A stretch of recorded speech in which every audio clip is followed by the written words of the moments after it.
सम्मानित पत्रकार बंधुओं, आपको पता है कि इस समय बांग्लादेश में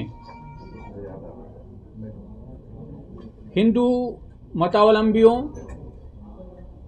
बौद्ध मतावलंबियों और जो अल्पसंख्यक समुदाय हैं वहाँ पर वो भारी संकट का सामना कर रहे हैं।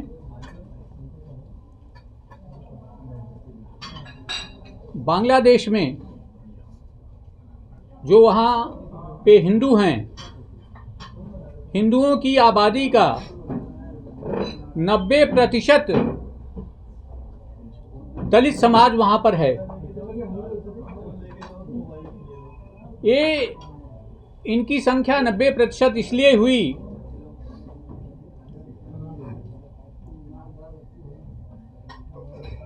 कि बंटवारे के समय जो बाबा साहब डॉक्टर अंबेडकर के समकक्ष एक दलित नेता थे बंगाल में, जो बाद में अंतरिम सरकार में कानून मंत्री बने 1946 में, वे मुस्लिम लीग के प्रभाव में आ गए। वो डॉक्टर अंबेडकर को अपना गुरु मानते थे, लेकिन वे मुस्लिम लीग के प्रभाव में आ गए और मोहम्मद अली जिन्ना के बहकावे में जय भीम जय मीम के नारे से प्रभावित होकर के उन्होंने पाकिस्तान जाने का निर्णय लिया और बंगाल के दलितों के बड़े महबूब नेता थे और उन्होंने दलितों का आह्वान किया कि मुस्लिम राष्ट्र, इस्लामिक राष्ट्र पाकिस्तान में दलितों के सारे मसाइल हल हो जाएंगे। उन्हें सम्मान मिलेगा, उन्हें नौकरी मिलेगी, उन्हें ज़मीन मिलेगा, उन्हें सारे अधिकार हासिल होंगे। और यह आश्वासन मोहम्मद अली जिन्ना ने योगेंद्र नाथ मंडल को दिया था। योगेंद्र नाथ मंडल पाकिस्तान पहुँचे बंटवारे के बाद और वहाँ पर उनको कानून मंत्री, पाकिस्तान का प्रथम कानून मंत्री बनाया गया। इधर बाबा साहब डॉक्टर अंबेडकर संविधान सभा के अध्यक्ष हुए और पहले कानून मंत्री हुए और पाकिस्तान में एक दूसरा दलित योगेंद्र नाथ मंडल वहाँ का कानून मंत्री बना। और उनके कानून मंत्री बनने के 1 माह के बाद ही पूर्वी पाकिस्तान, जो कि इसमें बांग्लादेश है, वहाँ पर हिंदुओं का विशेषकर से जो दलित समुदाय थे, जब बंटवारा हुआ, बंटवारे में जो पाकिस्तान का जो हिस्सा है, वहाँ का जो हिंदू समाज है वो भारत आया और भारत का मुसलमान सामान्यतया पाकिस्तान गया। कि हिंदुस्तान से हिंदू पाकिस्तान चले गए हों, अपवाद हो सकता है, लेकिन हिंदू नहीं गए। लेकिन योगेंद्र नाथ मंडल के आह्वान पर लाखों की संख्या में, करोड़ों की संख्या में दलित पूर्वी पाकिस्तान यानी बांग्लादेश में चले गए और आज वही संकट में हैं। उनका कत्लेआम हो रहा है, उनका बलात्कार हो रहा है, उनकी ज़मीनें छीनी जा रही हैं, उनके मंदिरों में आग लगाई जा रही है। तो वही योगेंद्र नाथ मंडल, जब उन्होंने देखा कि ये तो धोखा हुआ हमारे साथ, और उन्होंने कहा कि दलित और मुस्लिम साथ साथ नहीं रह सकते, और वे पाकिस्तान, पूर्वी पाकिस्तान पहुंचे पाकिस्तान से, और वहां पर उन्होंने 3 दिन प्रवास किया। 3 दिन के भीतर 10,000 दलितों की हत्या उनके सामने हो गई। इससे वे बड़े मर्माहत हुए, पाकिस्तान लौटे, मोहम्मद अली जिन्ना से बात की कि ऐसे माहौल में मैं काम नहीं कर पाऊंगा, लेकिन वहाँ उनकी एक न सुनी गई और उनसे ही वहाँ की पार्लियामेंट में एक बिल पास कराया गया और वह बिल ये था कि जो सरकार के खिलाफ बोलेगा उसे 7 साल की सजा होगी। योगेंद्र नाथ मंडल समझ गए कि यह मुझे फंसाने की साजिश हो रही है और मुझे जेल भेजने की साजिश हो रही है, और वे बेटे की बीमारी का बहाना बना करके ठीक 3 साल बाद 1947 में ये सब घटनाएं हुई और 1950 में वे भारत आ गए और यहाँ से भारतवर्ष से उन्होंने कानून मंत्री पाकिस्तान के पद से त्यागपत्र दे दिया और एक लंबा प्रेस कॉन्फ्रेंस किया।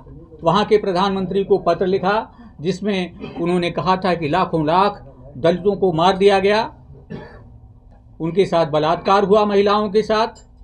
उन्होंने लिखा है कि मेरी उपस्थिति में महिलाओं का झुंड आतंकवादियों और जो वहाँ पे कट्टरपंथी थे उनके नेताओं को सौंप दिया गया, हिंदू महिलाओं को। इस प्रकार से ये अत्याचार हुए। और इसके बाद 1971 में भी जिस समय पाकिस्तान से युद्ध हो रहा था और भारतवर्ष पूर्वी पाकिस्तान को मदद कर रहा था, मुजीबुर रहमान के नेतृत्व में जो आज़ादी की लड़ाई लड़ी जा रही थी, उस समय भी पाकिस्तान की फौजों ने लाखों दलितों का नरसंहार किया था, लाखों हिंदुओं का नरसंहार किया था। और वही स्थिति आज बांग्लादेश में है और उससे भी भयावह स्थिति है। पूरी दुनिया देख रही है कि लोगों की हत्याएं हो रही हैं, उनके मंदिरों को फूंका जा रहा है, जो नौकरी में हैं उनसे त्यागपत्र लिया जा रहा है। बड़ी गंभीर स्थिति है। इसमें पूरी दुनिया के लोगों की निगाहें वहाँ पर है। भारत में भी प्रोटेस्ट हो रहा है। ऐसी स्थिति में यहाँ का जो हिंदू समाज है और उसके साथ ही साथ दलित समाज से होने के नाते मैं इस अत्याचार के खिलाफ हिंदुओं की एकजुटता का इजहार करता हूँ कि वहाँ बांग्लादेश में हिंदुओं, दलितों, बौद्धों एवं अन्य अल्पसंख्यकों की सुरक्षा सुनिश्चित किया जाए और आपातकालीन स्थिति में इन पीड़ित समुदायों को भारत में शरण देने पर भी विचार कर लिया जाए। इसके साथ ही साथ प्रधानमंत्री माननीय नरेंद्र मोदी जी को हम एक पत्र लिख रहे हैं प्रदेश के दलितों की तरफ से। ये मांग पत्र संलग्न है इसमें है, हम यह मांग करते हैं कि भारत सरकार तत्काल बांग्लादेश से उच्च स्तरीय कूटनीतिक वार्ता कर हिंदुओं की सुरक्षा सुनिश्चित करे। नंबर 2, बांग्लादेश में मानवाधिकार संगठनों को स्वतंत्रता से जांच करने की अनुमति के लिए दबाव डाले। नंबर 3, संयुक्त राष्ट्र और अन्य अंतर्राष्ट्रीय मंचों पर इस मुद्दे को उठाकर बांग्लादेश को जिम्मेदार ठहराया जाए।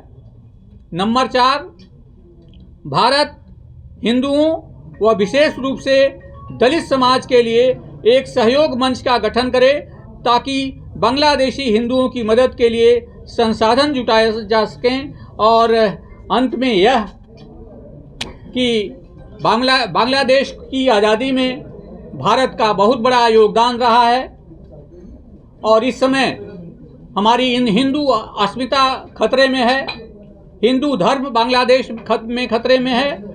ऐसी स्थिति में यदि किसी नरसंहार की जनसंहार की स्थिति बांग्लादेश में बनती है तो प्रधानमंत्री जी से अपील है कि वे हस्तक्षेप करें और बांग्लादेश को कठोर सबक सिखाएं।